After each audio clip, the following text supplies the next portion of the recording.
What is up, everybody? We are back with MarketAbilities, and it's just me today, just the single camera, just me and you. We're just hanging out. It'll probably be a shorter podcast. That's okay. But it's gonna be a good one. It's gonna be a good one. And you know what? I don't really do this very often, but if you're while you're here right now, just starting the video, even if you're new, whatever, please like and subscribe and share the video. Just that really helps us. Really make a reach and just inform more people about marketing. And we really care about that. We really want to help people. That's the whole reason why we even do some of the things that we do, is because we just genuinely want to help. And it's just good to have a helping heart, And so if you find something valuable that we do, please share it. Please like, subscribe, all that stuff. It goes a long way. All right. So thank you very much. And so today, obviously, the video is going to be named "Marketing is a Game." And what do I mean by that? Well, because that can be very loaded, and you can be like, no, you should take it seriously. And I don't mean I'm not taking it. Don't take it seriously, but almost look at it as a game, because it could be way more fun that way, and not as like tense and anxious as whenever you're trying to make money, trying to change, get sales, get awareness, whatever your goal is for your marketing, right? Because there's several different goals that you can have, right? But I'm going to kind of explain in 5 different points. I've got them written down here of, how you can use it as like almost like a video game, or even as like a football game or something, which I know sounds kind of funny, but just hang with me for a second, because I think it'll be a way more fun to actually look at it. So the first is strategy and tactics. So like a game, marketing requires strategy, planning, and tactical execution. So we're talking about kind of like a football game, right? It's like you kind of within a football game, you study your opponent, right? And you study the plays that they make and the things that they do, and you can counteract that. Well, in this way, in marketing, you're studying what your consumer does. Like, what are their actions? Where do they go? Where do they look? And then that's kind of where you can direct your marketing. So, if your average customer is on Facebook, then you probably want to be running Facebook ads. You want to be posting on Facebook like crazy, maybe even every day, just to get as many as many shares, as much reach, and all that as possible. And so that's something that you need to come into, just like that has to be part of your strategy. And you must, what I wrote down here is you must analyze the market and understand the competitors, and you have to position your products in a certain way. So like I was saying about the Facebook, if your main audience is on Facebook, you need to make sure your positioning on Facebook is really good. Otherwise, but like, and like the way that I'm thinking about it is it's like a game, right? Like you try this type of positioning and you try this type of marketing on Facebook, and if it works, awesome. If it doesn't work, that's okay. You're like, okay, that didn't work. Let's move on to the next thing. It's almost like you're playing a video game to see what works, and then you can move on to the next level. And then obviously number 2, kind of touched on it, is competition. So there's always going to be some type of competition for what you are promoting, and that's not something to just shy away from or anything. I actually, it's funny, I wrote this down, but it's like, in my mind, there's not really competition, because you're going to always have a unique way about what you do compared to what anybody else does, because 2 people can't do something the exact same way.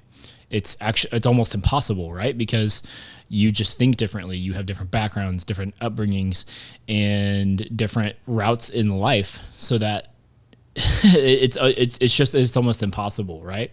And so you guys can be very, very similar, promoting the same type of product, maybe even the same product in general. But people are going to buy from you because of you. And because of how you positioned yourself compared to that other person. And there's no right or wrong. It's just, there's some people that prefer different people over just over maybe even personality or branding or something that you do within the community. And so competition is always going to be there, like a game, like a video game. And you have to consider the option of of, hey, look at what they're doing.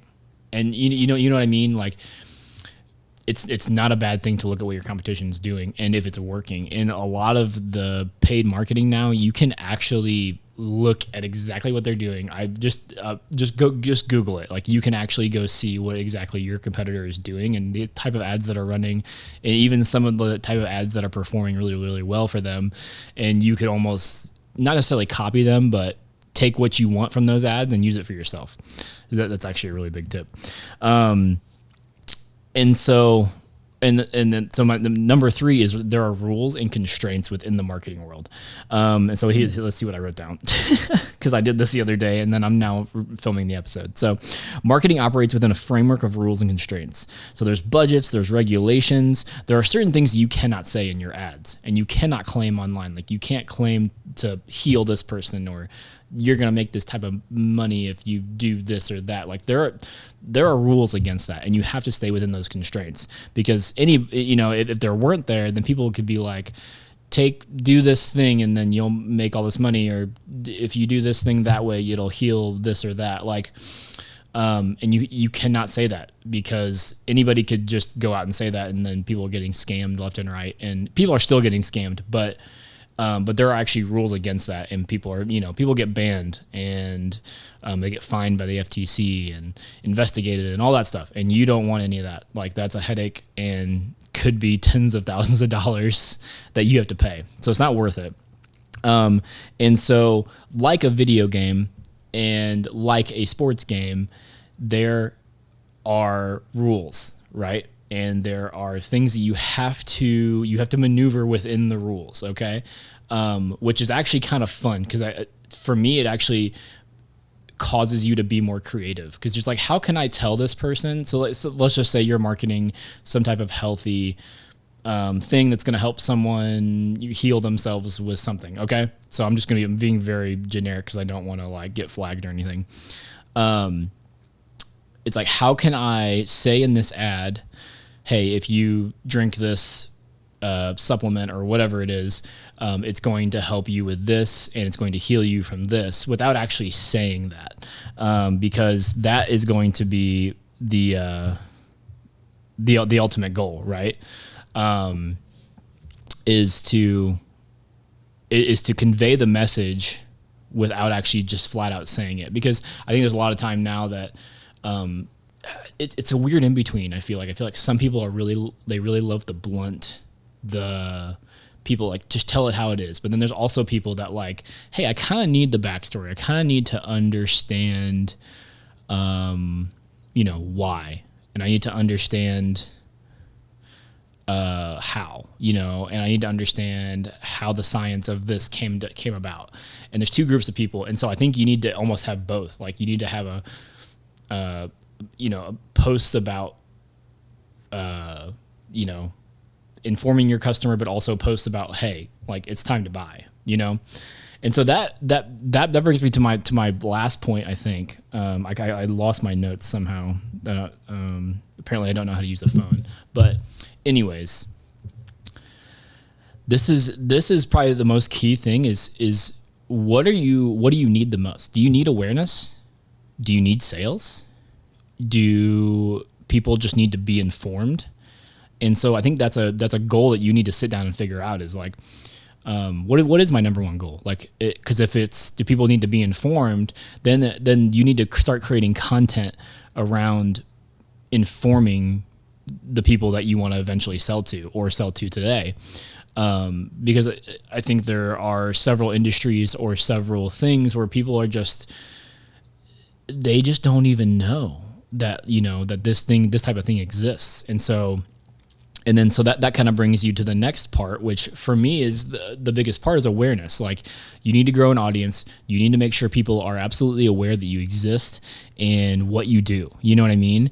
And so that really just comes down to posting frequently and to continuously getting content out there over a decent period of time. I would say minimum 3 months of posting content, like 4 to 6 days a week. Maybe 7.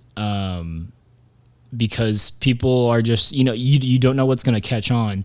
And that's also a big part of the marketing game is like, if you post a lot of content, then you can look back at it and be like, oh, this one took off. This one didn't take off. These types of posts are not performing. These types of posts are not getting reach. But this type of post got a ton of reach.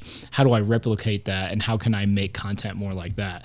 And then once you find what works, then you just keep hitting that into the ground until it stops working. And then you go back again. You start making different types of content and seeing what works. And then, so, my general idea of like once you're kind of getting business rolling is I feel like you need to be making multiple types of content each week.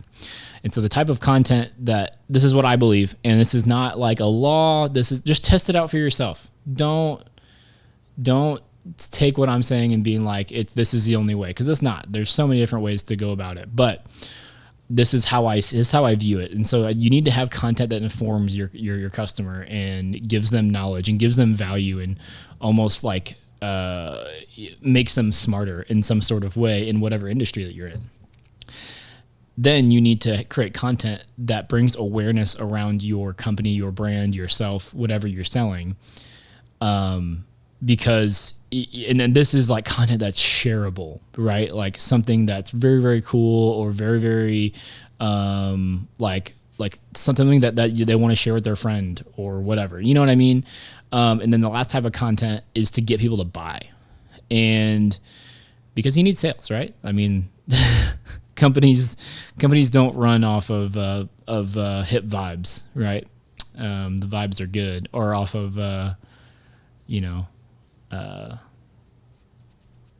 what's that called? Exposure. They don't. Companies can't run off of vibes and exposure. So you need money. And so I think if you alternate between those types of posts, because if you do that, you're going to be simultaneously growing your audience. You're going to be simultaneously investing value into your audience, and then also getting sales, right? And obviously you're going to have to toy with all the posts. You're going to have to figure out, again, look back like a game and be like, oh, okay, this worked, but this didn't work. And make like a fun game out of it. Like it's just like, okay, whenever you're making the content, be like, okay, I think this one's going to perform really, really well. And you can put, I don't know, little bets on it or whatever. I don't know, whatever you want to do to make it fun. Because it is fun, and you don't need to like have constant anxiety about what marketing is going to work and what isn't. Whenever you can just look at it as like a game and be like, okay. And then once it hits, you just, okay, I figured it out. It's like you won that level, and now you can go to the next level. So it's very, very cool way to look at it. And I would very much encourage you to try this out. Like just try looking at it like a game and not as like this serious thing that brings anxiety. Because I the way that I've looked at it in the past is like it brought me anxiety when something doesn't perform. But you can also be like, okay, you just got that as a learning lesson. Like, okay, this doesn't perform. Let's move on. Let's find something else. Let's try something different. And then if that doesn't perform, let's try something different.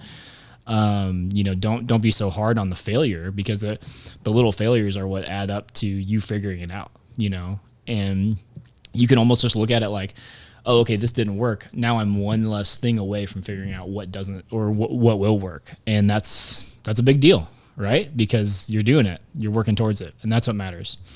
So, that's about it. Yeah, this one's short today, but I thought it was crucial, and we have a lot of people out of town. They're shooting everywhere. We just moved the podcast studio, but it's still really messy, and I realized that I have too much gear, and that's my last lesson for today. Is you should probably slim down on everything that you have, because the material items that I have, I'm like, man, I haven't used any of this stuff in a couple of years. Why do I still have it? Like, why am I hanging on to this? So slim down on your stuff, make a game out of marketing, and it'll be great. All right, one more time, please like, follow, subscribe, all that cool stuff.